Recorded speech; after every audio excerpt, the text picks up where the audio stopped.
আসসালামু আলাইকুম viewers, স্টারমুন fashion house থেকে আপনাদের সবাইকে স্বাগতম। তো আজকে আমি আপনাদেরকে দেখাবো কিভাবে এলোমেলো ববিনগুলো গুছিয়ে রাখা যায়। তো তার জন্য এখানে আমি একটা ব্যাগ নিয়েছি এবং আমি কাপড়ের যে ব্যাগগুলো আমাদের কাছে আছে সেখান থেকে আমি দুটো ব্যাগ নিয়েছি এবং আপনারা কিন্তু চেষ্টা করবেন অবশ্যই এই ব্যাগগুলো নিতে।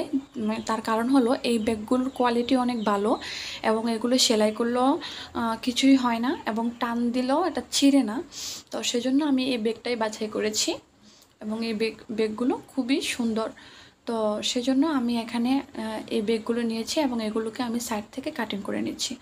তো আমার এখানে একটা ব্যাগ দিলেই হতো, তো আমার এই ব্যাগের একটা পার্ট ভালো না, সেই জন্য আমি ওই পার্টটাকে কেটে ফেলে দেব এবং যে পার্টটা ভালো সে পার্টটা আমি রেখে দেব। তো কম বেশি সবার কাছে এরকম ধরনের ব্যাগ থাকে, তো আপনারা অবশ্যই এরকম ব্যাগ দিয়ে এত সুন্দর করে সুতা রাখার জন্য একটি ব্যাগ তৈরি করে নিতে পারেন। তো আমি এখানে দেখে নিচ্ছি কিভাবে আমি এটাকে সেলাই করব, কতটুকু মাপ রেখে আমি এটাকে সেলাই করব। আমি ব্যাগের উপর এটাকে বাঁশ দিচ্ছি। তো আমার এখানে প্রায় আরেকটা ব্যাগই লাগে, তো সেজন্য আমি এখানে আরেকটি ব্যাগ ইউজ করব এবং ওই ব্যাগটাকে আমি এটার মতন করেই কেটে নেব।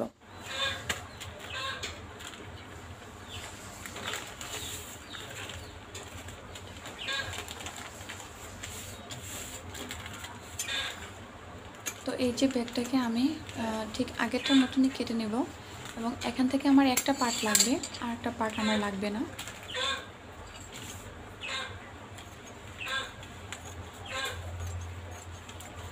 ব্যাগগুলো কাটার সময় একটু সাবধানে কাটবেন যেন কোথাও নষ্ট টষ্ট না হয়ে যায়। এবং আমি কিন্তু এটা কেটে নিয়েছি, কেটে নেওয়ার পর আমি বাস করে দেখে নিচ্ছি আমার একটা মাপ মতো ঠিক আছে কিনা। তো এটা একদম ঠিক আছে। তো আমি এখন এটা মাঝখান দিয়ে আমি বাস দিব। তো আমার এখানে আছে 10। আমি এটাকে এই ব্যাগের পাতালভাবে এটাকে সেলাই করব। তো আমি এটাকে মাঝ বরাবর বাস দিয়ে মাঝখান থেকেই এটাকে কেটে নেব। তো জাস্ট আমার কাটিং করা হয়ে গেছে, আমি আপনাদের দেখিয়ে দিচ্ছি আমি কিভাবে এটাকে সেলাই করব।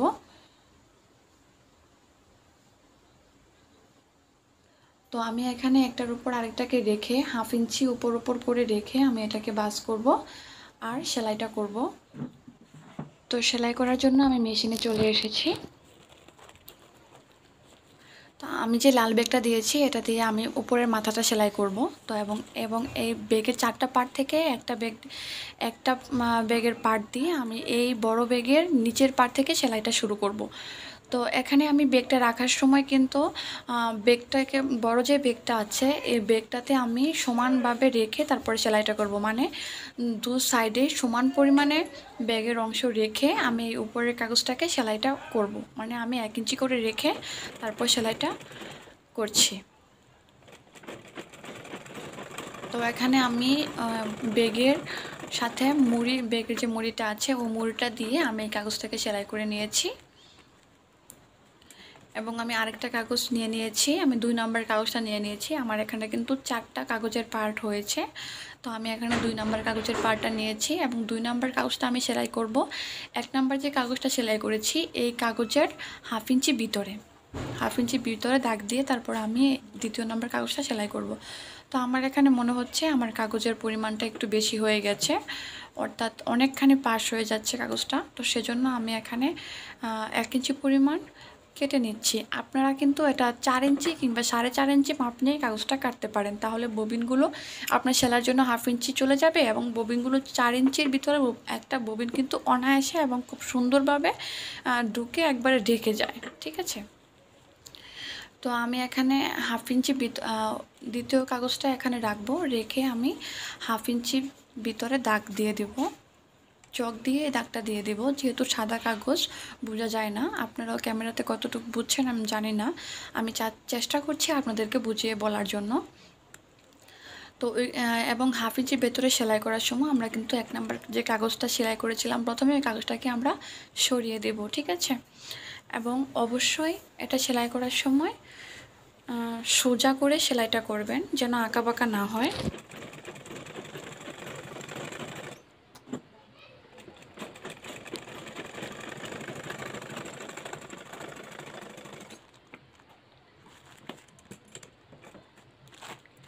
তো আমার 2 নম্বর কাগজটা সেলাই করা হয়ে গেছে। এবার সেমভাবে আমি 3 নম্বর কাগজটাকে সেলাই করব। 2 নম্বর যে কাগজটা সেলাই করেছি তার ভিতরে আমি 1/2 ইঞ্চি পরিমাণ দাগ দিয়ে দেব। 2 নম্বর কাগজটাকে বিছিয়ে তার ভিতরে আমি 1/2 ইঞ্চি মাপ দিয়ে দাগটা দিয়ে দেব এবং অপর সাইডেও কিন্তু আমি দাগ দিয়ে দিচ্ছি, তার কারণ যেন কোনোভাবে আঁকাবাঁকা না হয়। এটা কিন্তু একদমই আঁকাবাঁকা হলে চলবে না। তো 2 নম্বর কাগজটাকে আমি সরিয়ে আবার 3 নম্বর কাগজটাকে সেলাই করে নিচ্ছি।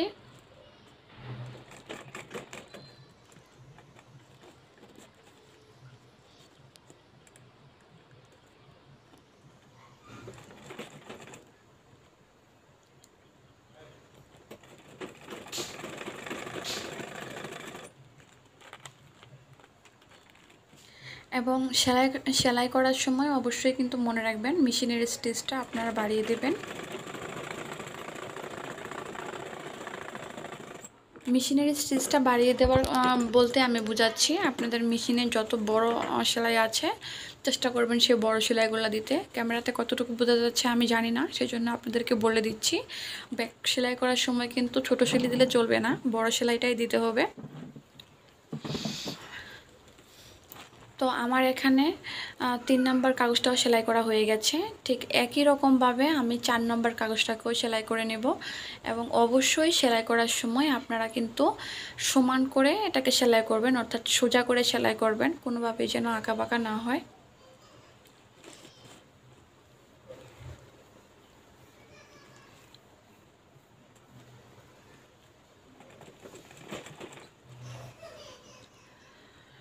তো আমি এখানে 4 নম্বর কাগজটাকেও সেলাই করে নিচ্ছি।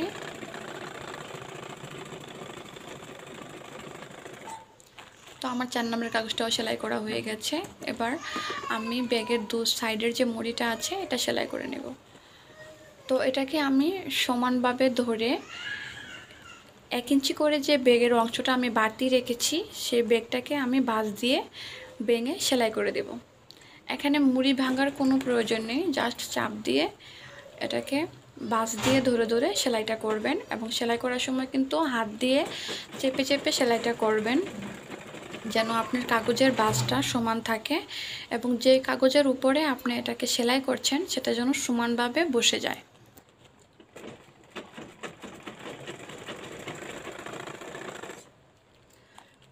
এবং এই ব্যাগটা সেলাই করার সময় কোনো তাড়াহুড়া করতে যাবেন না। আসলে তাড়াহুড়া করতে গেলে যদি সেলাইটা কোনোভাবে নষ্ট হয়ে যায় তাহলে ব্যাগটাও নষ্ট হয়ে যাবে, সেজন্য তাড়াহুড়া করতে যাবেন না, একটু ধীরে সুস্থিরেই আপনারা এই কাজটা করবেন। এবং একইভাবে আমি অপর পাশের ব্যাগটাও কেটে সেলাই করে নেব। তো আমার কাছে মনে হচ্ছে এই পাশের ব্যাগটা অনেকটাই বাড়তি, মানে 1 ইঞ্চিরও অনেক উপরে, সেজন্য আমি এখানে কেটে নিচ্ছি। তো এবার আমি 1 ইঞ্চি পরিমাণ রেখে দিয়েছি এবং এটাকে আমি ভাঁজ দিয়ে সেলাইটা করে নিচ্ছি। এবং অবশ্যই এই সেলাইটা করার সময় ব্যাগটা যেন সমান থাকে সেই মাপে ধরে আপনি হাত দিয়ে চেপে ধরে তারপরে সেলাইটা করবেন, যেন ব্যাগের যে কাগজগুলো আপনি সেলাই করছেন এই কাগজগুলো যেন কোনো অসমান হয়ে না যায়, যেন সমান থাকে।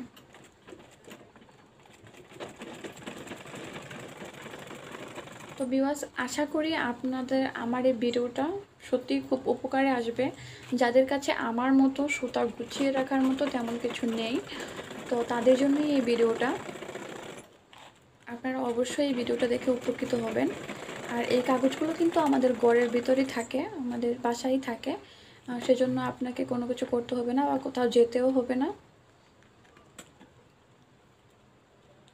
তো এবার আমি সাইডের যে সুতাগুলো আছে এই সুতাগুলোকে আমি কেটে সুন্দর করে দিচ্ছি। তো এবার আমি যেটা করব, এটাকে মাঝখান দিয়ে আমি ভাঁজ দিয়ে দেব। মাঝখান দিয়ে ভাঁজ দিয়ে আমি এখানে ঠিক মার্ক দিয়ে দেব, দাগ দিয়ে দেব, চক দিয়ে আমি দাগ দিয়ে দেব যে এটার মাছ প্লেসটা, মাছ জায়গাটা কোনটা, সেইভাবে আমি এটাকে ভাঁজ দিয়ে তার মধ্যে আমি দাগ দিয়ে দেব। আপনারা চাইলে ফিতা দিয়েও মেপে মাঝখানে দাগটা দিয়ে দিতে পারেন।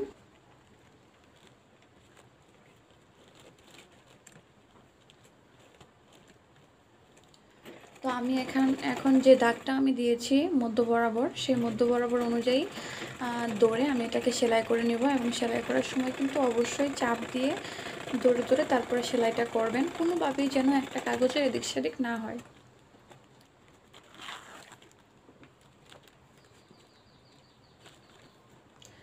তো আমার কিন্তু মোটামুটি নিচের পার্টটা একদম সেলাই করা হয়ে গেছে। এবার আমি যে লাল শপিং ব্যাগটা নিয়েছিলাম সেটা সেলাই করব। তো দেখুন আমি আপনাদেরকে পকেটগুলো দেখিয়ে দিচ্ছি। এটা কিন্তু অনেকটা পকেটের মতন হয়ে গেছে।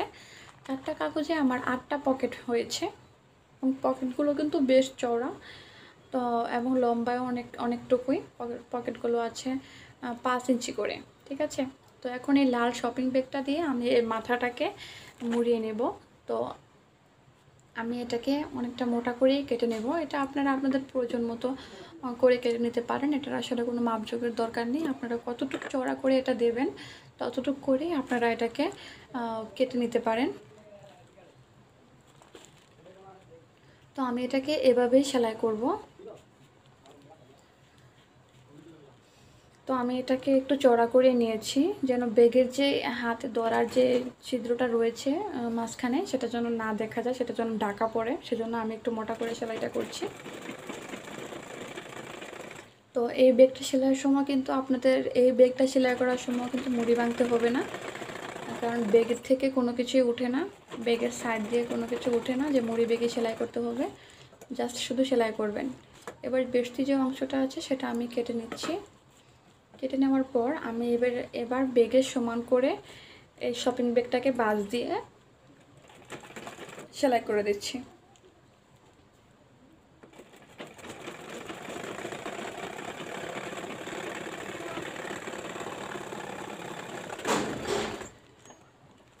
এই সেলাইটা দেওয়ার পর আমি এবার উপরে একটা চাপ সেলাই দিয়ে দেব।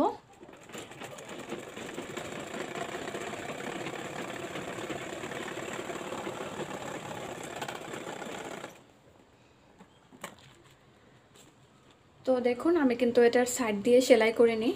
এই যে আমার এটার ভিতর দিয়ে আঙ্গুর ঢুকছে, তো আমি এখানে আঙ্গুর ঢুকাবো না। তো আমার ব্যাগটা তৈরি হয়ে গেছে এবং এই লাঠিটা আমি আগে থেকে তৈরি করে রেখেছি। এটাকে লাঠিও বলতে পারেন, কাঠিও বলতে পারেন। তো এটা বাঁশের তৈরি। তো আপনারা চাইলে কিন্তু জিংলাও ব্যবহার করতে পারেন, কিংবা আপনারা চাইলে আপনাদের ঘরে যা আছে ওরকম একটা কিছু ব্যবহার করতে পারেন। তো আমি এখানে এই কাঠিটাই ইউজ করছি। এবার আমি এই কাঠিটাকে দু মাথায় সমান করে সুতা দিয়ে গিট দিয়ে দেব। তো এই রশিটা দিয়ে আমি এখানে বেঁধে নিচ্ছি এবং এই রশিটা আমি আমার যতটুকু প্রয়োজন ততটুকু করে আমি এটাকে রেখে তারপর দু সাইডে সেলাই গিট দিয়ে দেব। তো এটা আসলে খুব বেশি রাখার প্রয়োজন নেই, অল্প পরিমাণ রাখলেই চলে। তো দেখুন আমার সুতাগুলোর কি অবস্থা। এগুলো আমি এখন এটার মধ্যে সুন্দর করে সাজিয়ে নেব। তো ভিউয়ার্স, আমি আশা করি আমার ভিডিওটি অবশ্যই আপনাদের কোনো কাজে আসবে, ভালো লাগবে। তো আপনাদের যদি আমার এই ভিডিওটা থেকে কোনো কিছু শিখতে পারেন কিংবা ভালো লাগে, অবশ্যই আমার চ্যানেলটিকে সাবস্ক্রাইব করবেন, লাইক এবং কমেন্ট করে জানাবেন যে কেমন লাগলো, এবং আপনাদের কি আমার মতন এরকম সুতা এলোমেলো হয় কি না সেটাও আমাকে জানাবেন। এবং অবশ্যই কিন্তু আমার চ্যানেলটাকে সাবস্ক্রাইব করে আমার চ্যানেলের সাথেই থাকবেন, এবং আরও এরকম ভিডিও পেতে আমার চ্যানেলে বেল বাটনটিতে ক্লিক করে রাখবেন। তো দেখুন আমার সুতাগুলো আমি কত সুন্দর করে গুছিয়ে রেখেছি। এরকমই আরও সুন্দর সুন্দর ভিডিও দেখতে চাইলে অবশ্যই আমার চ্যানেলের সাথে থাকবেন। ধন্যবাদ সবাইকে এতক্ষণ সাথে থাকার জন্য।